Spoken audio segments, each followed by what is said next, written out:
We put our heart into everything we do. We are farmers, bakers, florists, and makers who grow and create with a passion. 1-800-Flowers. Share with love. Hi, I'm Jim McCann, founder of 1-800-Flowers. I'm not satisfied when I learn something new unless I share it forward. And so we created this podcast to continue that, to share forward the wonderful people we get to meet and most importantly get to learn from and make our lives richer and better. Together we'll cover the human experience. And for me, the human experience is foundational in the idea of relationships. The topics will be far-reaching, but common element you'll see here is it's all about relationships. So I invite you to join us on this journey. Come experience it with us, share your thoughts and ideas, and become part of our community. We'd love to have you.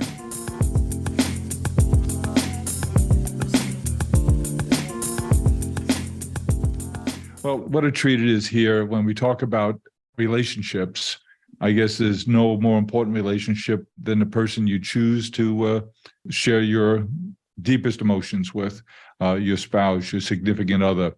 And we have a treat today in that we have two people who have some great expertise, because that means of the three of us, there are two people who have great expertise in the area of relationships. And what a time of the year to be talking about love and romantic love. And so we're here today with a couple of people who can help us with that conversation. We'll start with Angela Stribling. Angela is a friend of the show, and she's a host of Pillow Talk with Angela. She's a singer, she's an actress, she's a TV host. She does it all, done it all.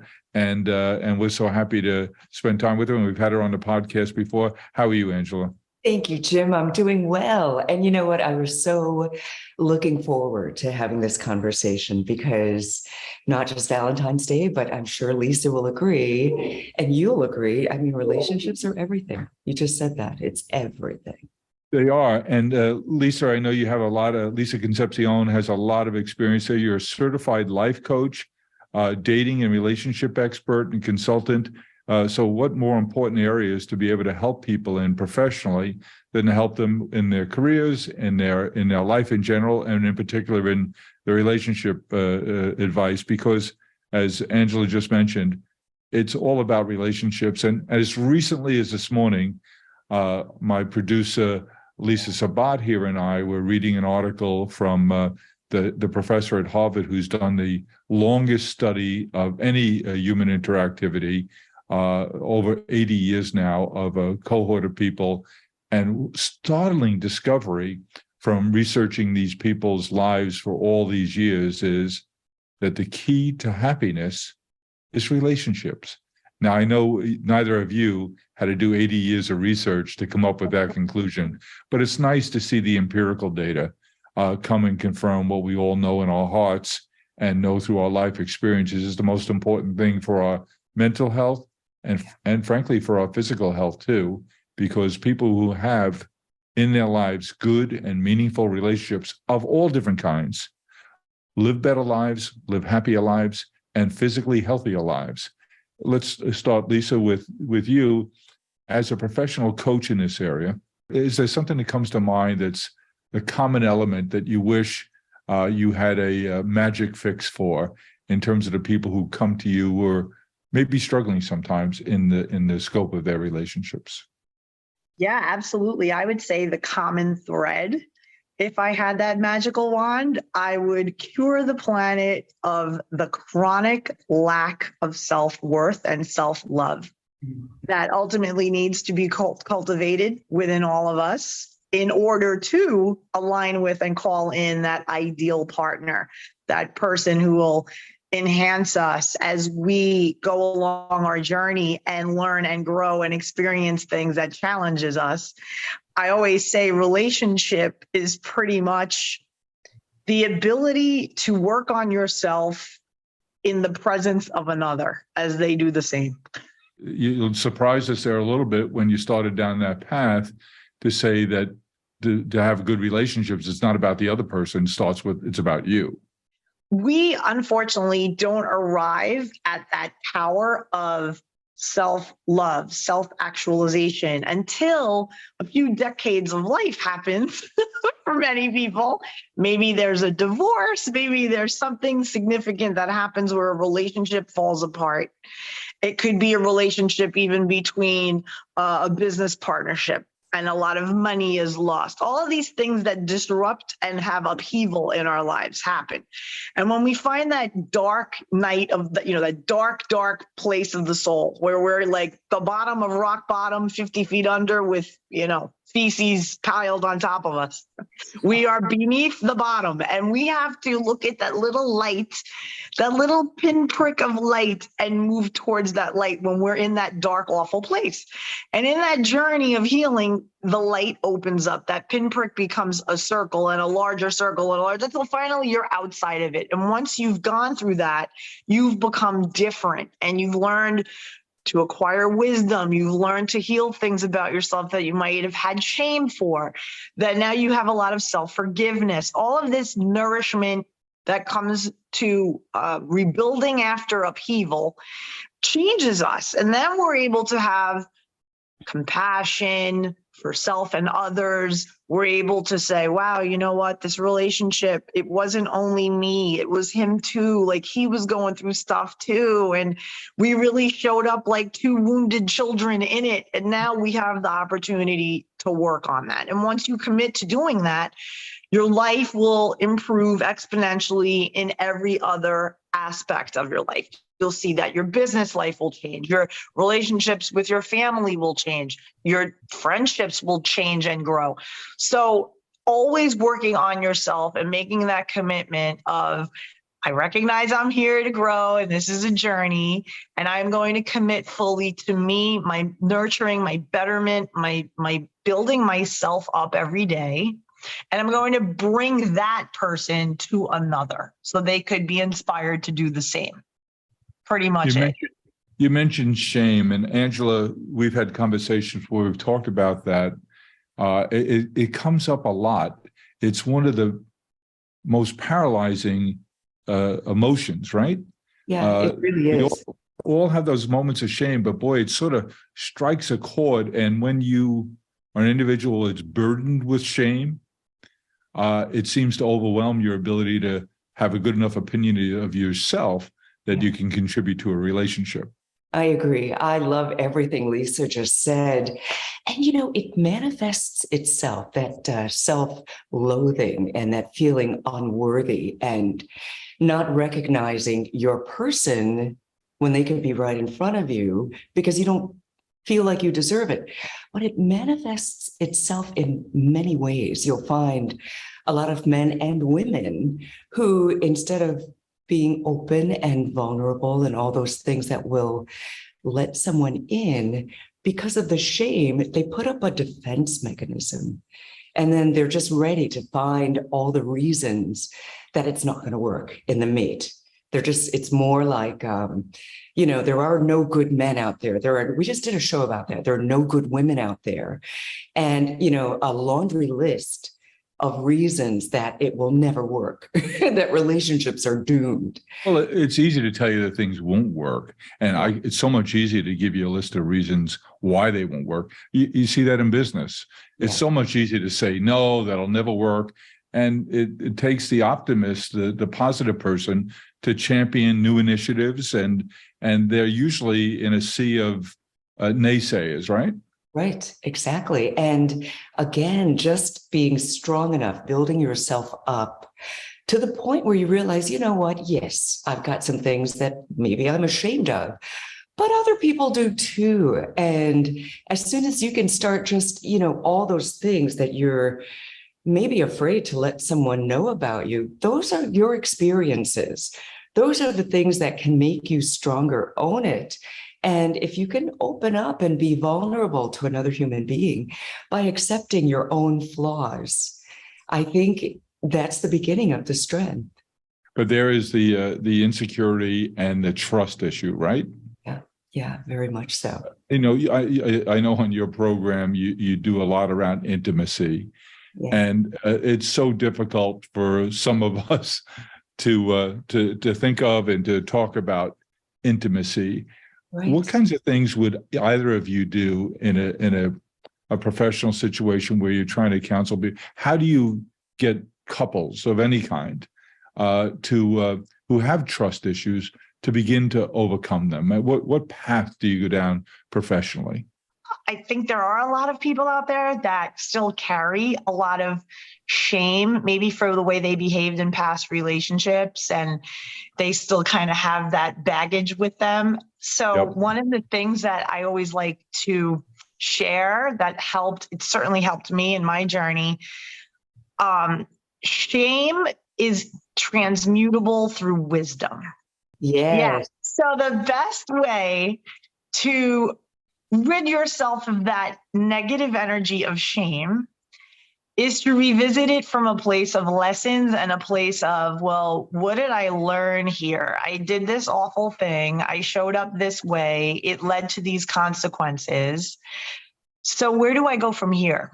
Yeah. And what new agreements can I make with myself in how I'm going to be moving forward? So you had this shameful thing that you did. Maybe you like cheated on someone or whatever. You lied about something.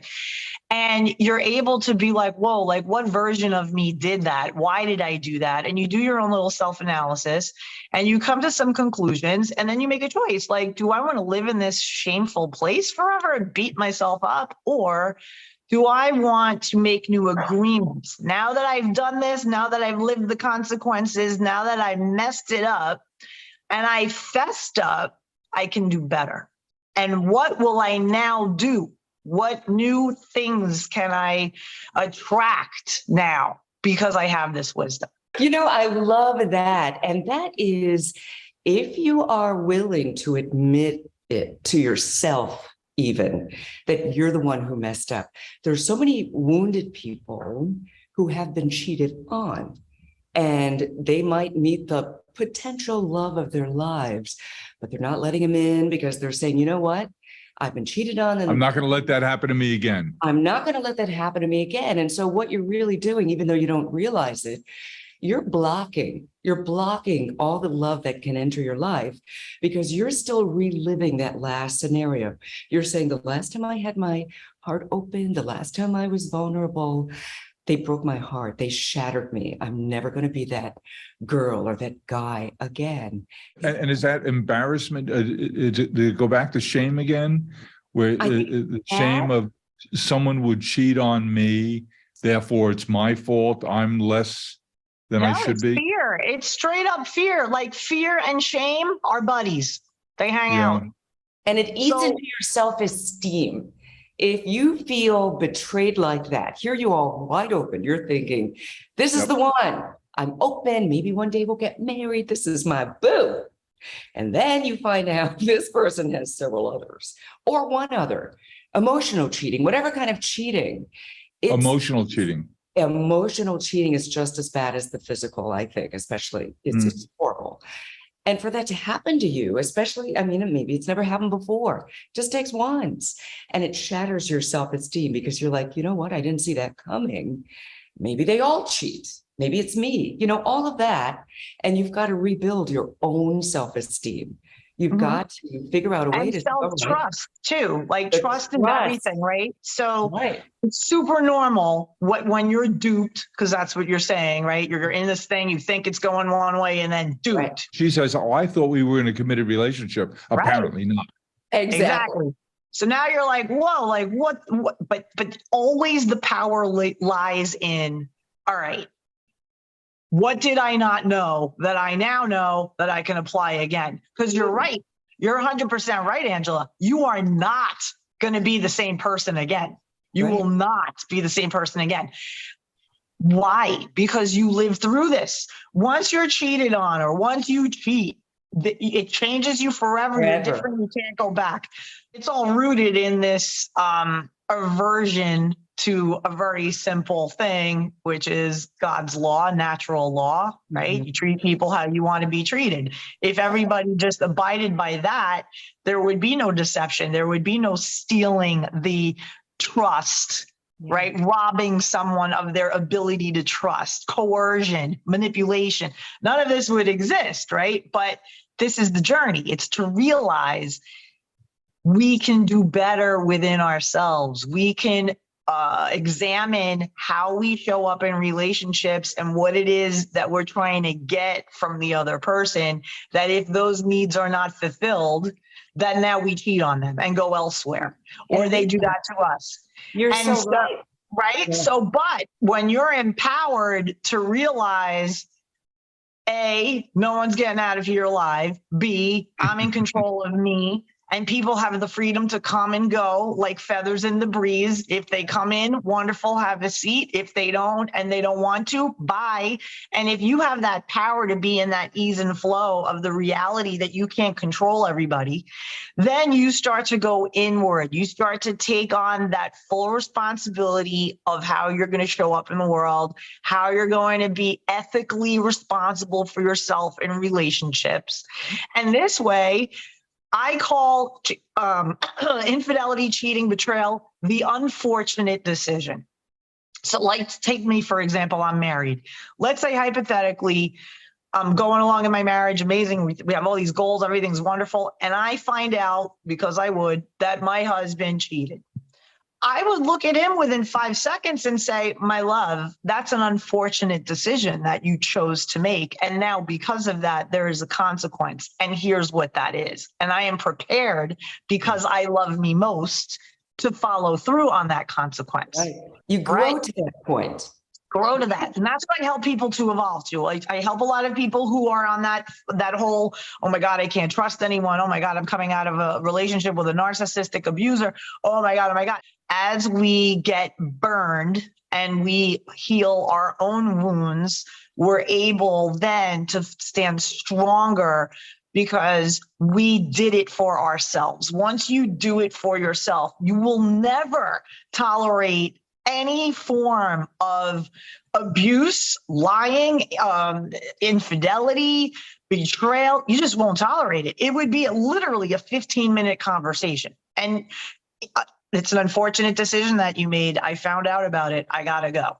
There are consequences. Right. 48 hours.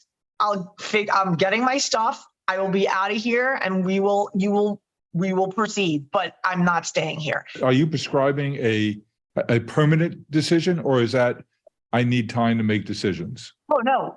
Where do you stand? In other words, what is your agreement with yourself First. Yep. on XYZ issue?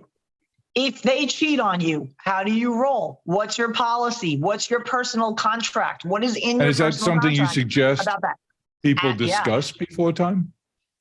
Absolutely. so. Absolutely. That's like something that it's almost like you buy a new car and you read the owner's manual, right? Yes. Otherwise, seriously, you know how many people they buy BMW, beautiful car in the driveway. They don't even know a tenth of what it can do, Right. because they don't bother to read the owner's manual. But That would be when me. right? When you know your owner's manual, I created mine. I know exactly how I roll on certain key issues, and you communicate that with love and kindness for yourself and advocacy, not confrontational, not mean, not just stating facts. I'm simply reporting the news. And in relationships, oftentimes people start to talk about their past, so what happened? Why did you get divorced? Oh, my husband cheated on me. Oh, my wife cheated on me. Right. And we go down that path. But if you learn how to recreate and reinvent after that upheaval, and you say then from a point of wisdom, yeah, I got divorced because I was cheated on. And, I've been in relationships where I was the cheater and they cheated on me, and all around the circle it went. What I learned was I had to make agreements with myself about how I proceeded after finding that out. And what I've come to know is, when someone makes an unfortunate decision to betray me in any way, I know exactly what I would do to advocate for me. It's self-love, because Self-love, on the other side absolutely. of it, if you're saying, you know what, it's okay to lie to me, it's okay to cheat on me, it's okay to betray me, that's what you're saying to yourself. You're saying to yourself, I am not worthy of someone's respect. Full And commitment. even if someone cheats on you, you love them so much, you have not imagined a day without this person in your life. And they've cheated on you. And if you decide to stay, I'm not saying that people can't be forgiven, but that takes work. I think so many wise things you've said already. But let's go to relationships that don't have the infidelity issue in it. I've been married about 106 years now. Actually, Angela, you might remember from your time with Marylou that this is our her. 50th wedding anniversary year this year. Oh, bravo. So we got married as teenagers, or almost. and We're so sweet together. and I won the lottery in terms of an understanding woman, because with the chosen business career I had, it's been demanding a lot of times. So I won the lottery. But we all come across people, and I know, Angela, you do a lot of this work, as I suspect you do as well, Lisa. How do you help people to invest in the solid relationships they have? I didn't say good purposely, but how every relationship could be a little bit better. What do you do, Angela, with couples who just say, well, I've been married for 15 years. Everything's okay. It is what it is. What's the path you take to get them to want to invest, to have a better relationship? Yeah. Well, I start with questions. And oftentimes, I have these events, these Pillow Talk with Angela events. So it's fun. And the couples get questions to ask each other that, maybe they haven't brought it up since the first year of their marriages or first year of their relationship. And just rethinking what it is that they want out of the relationship, how things are going, getting them to kind of think back to when they were dating and what it was that created that spark with their significant other in the first place. Because it's so easy to just, settle for the status quo and to just let every day, just, with the work routines and just everything can be routine, even their sex lives. So, I suggest that they try new things, but in a way that's not, nobody feels weird or nobody's blaming. Like, you don't do the things that you used to do before. There's no safety nets involved here, is there? No safety nets. And do you have a prescribed path of those questions to get people to think about? Well, yeah, I when I met this young Fraulein, she was very young. I was very young, and what attracted me then, 20 years later, is very different. How do you get them to feel comfortable enough that after 20 years of marriage, there's emotional things they're talking about that they haven't talked about in 20 years? Exactly. Questions like, are you still in love with your husband? Are you still in love with your wife? Little things like that really get them thinking. Have you told her? And I love that exercise that you just told us, because hearing that from your mate is everything. I just recently did this cruise, and of course I have my Pillow Talk events, and I have my questions. I had this couple who was together for 57 years. And we were asking questions that they didn't know about each other. But, it was so good because it was little things that you just kind of take for granted along the way. But it's so good. I mean, just to hear from your partner, especially when I had just done the dating game. And, one of the guys was saying, listen, he's, single, probably going to be single for a while. Is saying women are just to this and women are just to that. Women are just to, and I felt like, maybe he's just never been in love before or never been vulnerable enough to just really let someone into his heart. You know what I mean? And then that next to these couples who have been together for so long and they just want to know how to love each other better. It's beautiful. Go to 1-800-Flowers.com. Find the perfect gift. And wow the people you love. Wow. This is amazing. Whether you want to say happy birthday. So cute. Or I love you. I love you too. Thinking of you. Wow. Go to 1-800-Flowers.com. Celebrate the people you love. Lisa, when you're working with a client in a life coaching situation, I have a friend who, very successful business guy, and winds up getting a divorce, sells his business and hired a life coach. He said it was the single best thing he had ever done. Nice. He changed his habits, his diet, his workout regimen, where he spent time. And now that he had a great deal of money because of the sale of his business, he devoted his life to very, very different things. But he said it was hiring a life coach and spending a year or so working with her that he really, really did change himself. He said now he had the time to do it. He said, my best investment wasn't taking that money and putting it into a portfolio. His best investment was hiring a life coach and investing in himself. Love it. Yeah, for sure. I mean, that's always sends a big message to the universe when you're like, yeah, I'm throwing down money on me, right? I'm going to commit full on, all in. I'm showing up every week. I'm doing a little homework in between. Yeah, I mean, like hiring, I mean, I have coaches. I always look to better myself, right? Like what kind of coach would I be if I don't have a coach myself, right? Like it's a hypocrisy, right? So getting back to the thing about coaching couples and the difference, like the way I approach it, I'm very into seasons of life. I think we all evolve and change and grow. And so to your point, congratulations, by the way, 50 years, amazing. Like I'm turning 52 next month. So I'm thinking like, whoa, these people were married for like as long as I'm alive. Like that's Indeed. awesome, right? So I like to get a sense of what season are you in life? Like, are you in the about to retire, hang out, travel the world season, hang out with grandchildren season? Like what are you doing? What are you looking forward to? Because you're not 35, you're not the same, right? You're not the same people you were 20 years ago. You're not the same people you were 5 years ago. So both of you today, what does over there look like? Tell me about that.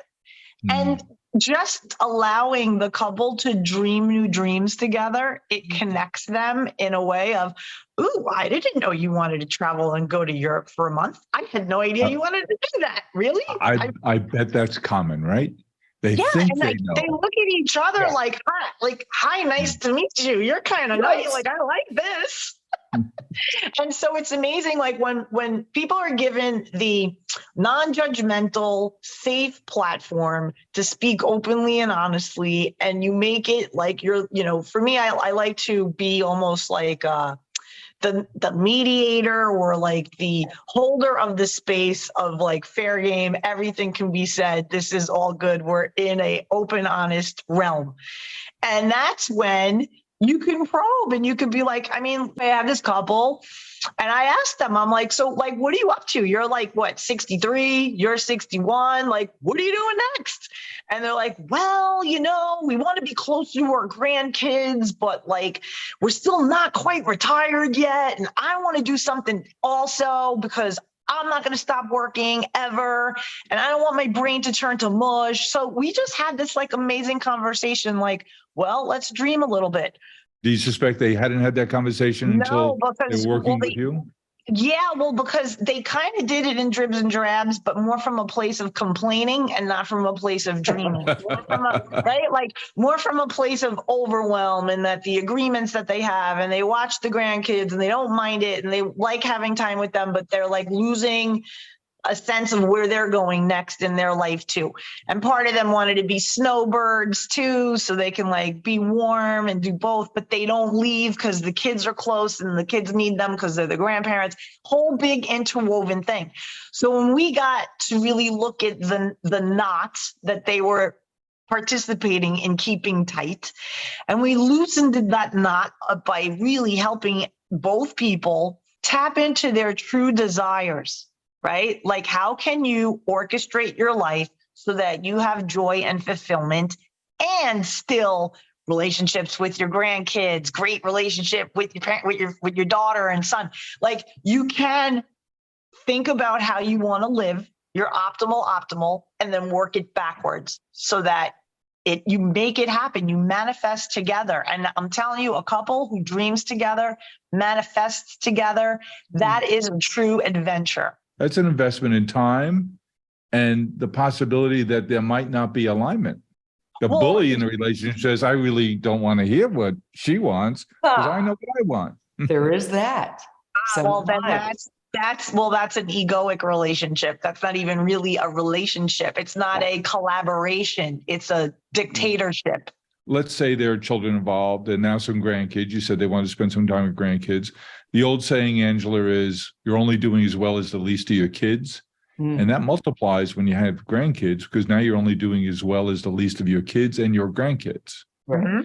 Exactly. And how do you work with people to say, you got to be there and you want to be caring and you want to be supportive, but you have to have a little balance in your life? So interesting. I just got married too in November. Oh, congratulations. Thank you. You too. That's awesome. Thank you. And You guys going on a honeymoon at the same time, you know? Maybe. So in my vows, I said, I promise to care for myself, deeply love myself, so that I can bring a full me to you.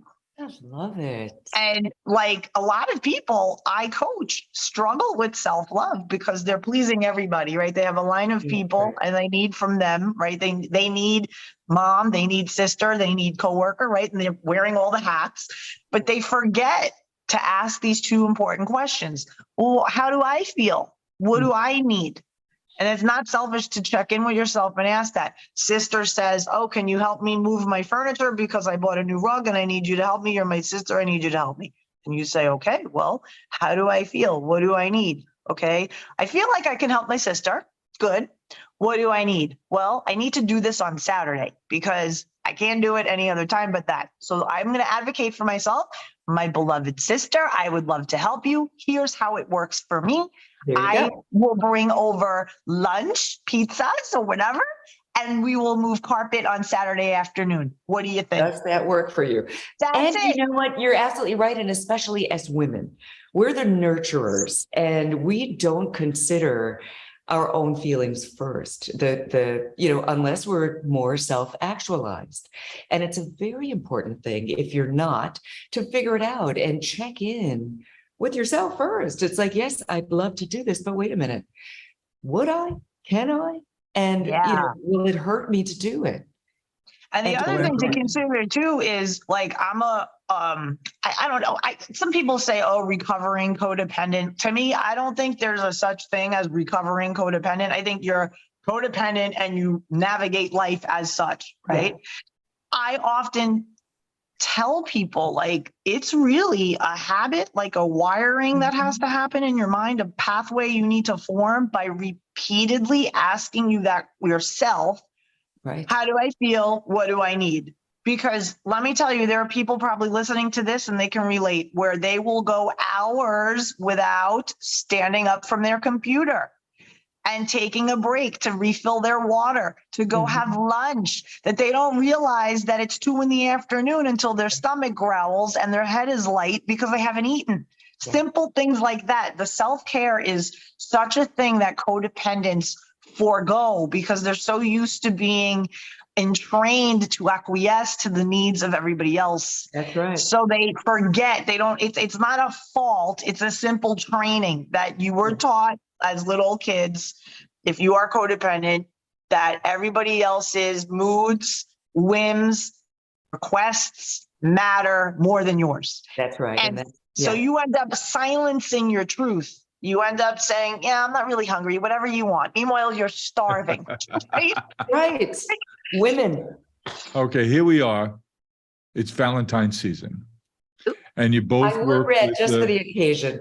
And it looks great. But now give us some of your pearls, each of you. I'll start, Angela, on your show, Pillow Talk with Angela.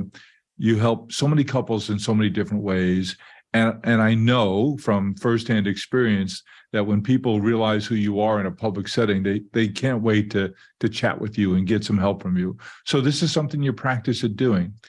A couple, married or not, but in a relationship, what advice do you give them to invest in themselves and therefore next in their relationship?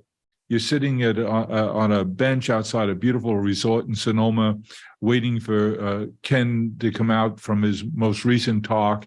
And someone says, aren't you Angela Stribling? And you, yes, I am. She says, oh, I listen to Pillow Talk with Angela all the time. It's so good.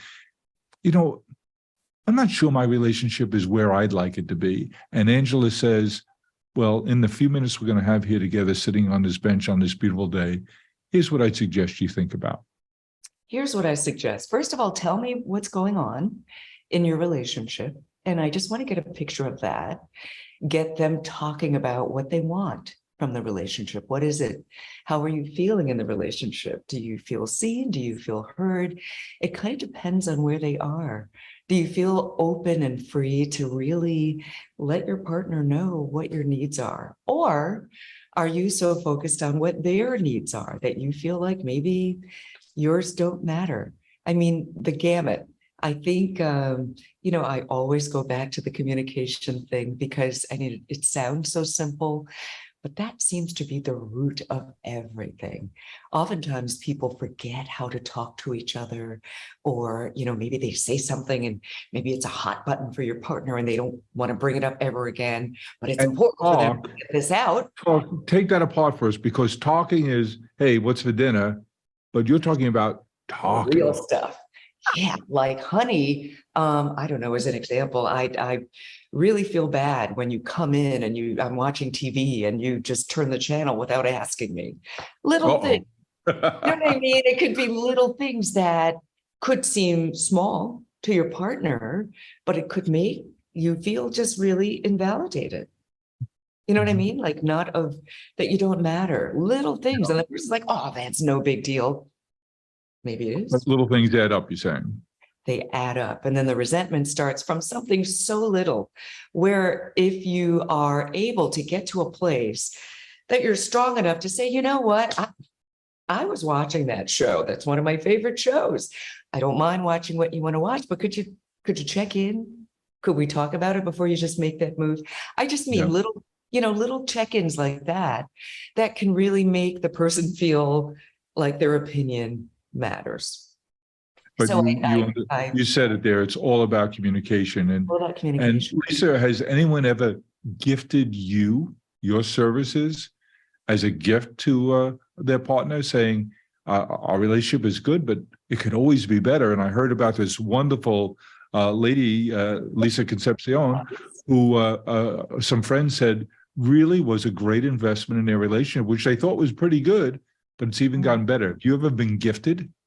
Yes, I have been gifted, and this is the season of the gifting. I mean, it happens oftentimes, but around Valentine's Day season, I guess it's a time where people assess, where are we in this relationship? It's supposed to be the time of romance, and I'm forgetting that next week is Valentine's Day, right? So A lot of times, because I'm so active on social media, people find me easily, or they'll hear me on a podcast or whatever, and they go check out my website and they'll drop me a note and say, hey, I want to give my sister and brother-in-law your services for whatever holiday, because they're constantly complaining about each other to me, and I don't know what I'm talking about, so I'm going to give them to you. There you go. And they do that. And then also there are people who want to do more goal setting. They love their beloved. They're like, no, we love everything. It's amazing. But our kids just left the house last year. I'm having issues adapting to who we are now. We're new people now. We have a 22-year-old, a 24-year-old, and they left. They moved out, done. So now we're looking at their bedrooms sad. Now we have to talk to one another. Right. So the woman in this case, she said, I'm going to gift us, to my husband and me, and we're going to sit here and make some agreements about what we're doing with our kids' rooms. We're going to convert them into, he always wanted a reading library. I always wanted a crafts room. And I said, well, grandbabies will come soon, so consider that. Maybe you put like a trundle bed in these rooms or whatever. We'll get creative and hang out. But there are other things that get discovered when you start peeling that onion back, where they strengthened their communication. They made new agreements about this new season in their life. They started to admit things that they thought they would be shamed about. I thought it was shameful to take away my kids' rooms. What if they want to come back? Well, what's your agreement on that? Do you let them come back? Do you let absolutely. If my kids came back and they needed me, really? Well, what do you think about that? And he wasn't on the same page. He's like, no, they're adults. They need to figure it out. And I mean, it was a very candid, truthful discussion, but it really allowed them the space to connect on key issues of where they wanted to take themselves next as a couple.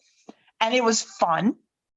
And they had practical, actual action items that the second they hung up the phone with me, they were like, okay, step one, we're going to measure the rooms. We're going to see furniture. We're going to figure it out. Come away with a plan? Yes, they come away with a plan. And a couple that has a plan, it's very Napoleon Hill, Think and Grow Rich, right? If you go back to the olden times and the olden books, right? The classic books. When you have, and it's very biblical also, but when you have two or more people focused on a specific outcome, that outcome will be made manifest, period. Because the energy of that commitment to the thing that you want to see happen, then it becomes this fun creation of it, this co-creation, this collaborative way of creating the very thing that you want. And then it's so cute because then they're like sending pictures. Look at the room. Look what we did. You're not wanted here anymore. So nice. I mean, this is like basic stuff, right? These are like more of like people gifting me because they are solid, but they have this little funky thing happening in their life and they want to approach it together as a team. And they may have been procrastinating. So couples who were together a long time, they get into this, what I call the hamster wheel of life, where you like wake up, go to work, come back, eat, watch TV, sleep, repeat. And years and years go by and you're like, I didn't know one day different from the other, except my outfit was different. That was it. Everything's the same. Except today we ate chicken, yesterday we ate steak. It was the same life though. So when people get into that, there needs to be like a pattern interrupt, like some kind of thing that you're going for. I always like to do a thing annually. What is this year going to be about? What is the goal? What is the big thing that you're creating this year? And you'll see how couples start to live their lives in accordance with that thing that they want to create, whether it's a home renovation, whether it's, somebody trying to have a baby, whatever their thing is. This is the year of, drum roll, what is it? And this is the year of I start my own business. Wonderful. Husband, how are you supporting your beloved in this adventure, in this pursuit? And then it's, well, I need to know that she has this much money in the bank before she starts a business. And I need to know this. And okay, because he's coming at it from logic problem solving. Cool. Now, what do you need? I need to feel like he's all for it, that he wants me to do it. I need to feel that he is in on it with me. And then it's like, okay, well, it sounds to me that he needs to know you have like 10 grand disposable income in the bank. So he feels that he can have your back, that you're serious. And he's like, exactly. And I'm like, okay, do you have that money? She's like, honey, I have 20 grand saved up. This man needs nothing. But he, I think, is just jealous that I'm taking this chance and he's still confined to his business that he's over and tired and burnt out on. Oh, now we have another juicy layer of the onion to bite into. And that's how we look at a cycle we've gone through here. We've gone through romantic love to married for 100 years to trouble in a new stage of life. We got it all covered here. Yes, it's all covered.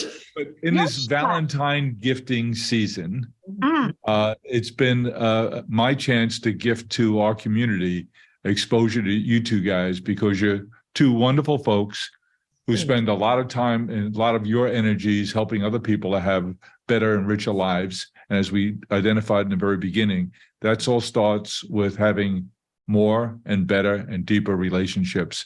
And you do that professionally. I think you do it naturally in your own lives. And it's my gift to our community to be able to introduce them to you, Angela Stribling, and to you, Lisa Concepcion. What a treat it is to have you share your wisdom with our community today. So happy Valentine's season. And I hope when we put in the notes on how best to contact you, that there's lots of folks in our community will benefit from your professional services too. Jim, thank I you. hope so. Thank you Yeah. so much. What a delight to meet both of you and have this Yes. awesome conversation. So high vibe. This was Right. so good. Happy Valentine's Day. Happy Valentine's. It's my sister's birthday. Go to 1-800-Flowers.com. They have tons of great birthday gifts. Wow. Wow. Happy birthday, baby. Wow. Yummy. I got to contain myself. 1-800-Flowers. Celebrate the people you love. Well, I hope you enjoyed what you heard, and I know I'll be sharing it forward. I hope you get to as well. Let's keep the conversation going. Follow me along on Twitter at Jim1800Flowers and on LinkedIn at Jim McCann. Hope to talk to you soon. Thank you for listening to Celebrations Chatter. You can join our community by reaching out at chatter@celebrations.com. And while you're at it, tell us what topics you'd like us to explore here on the Celebrations Chatter podcast. Thank you for listening, and don't forget to share it forward.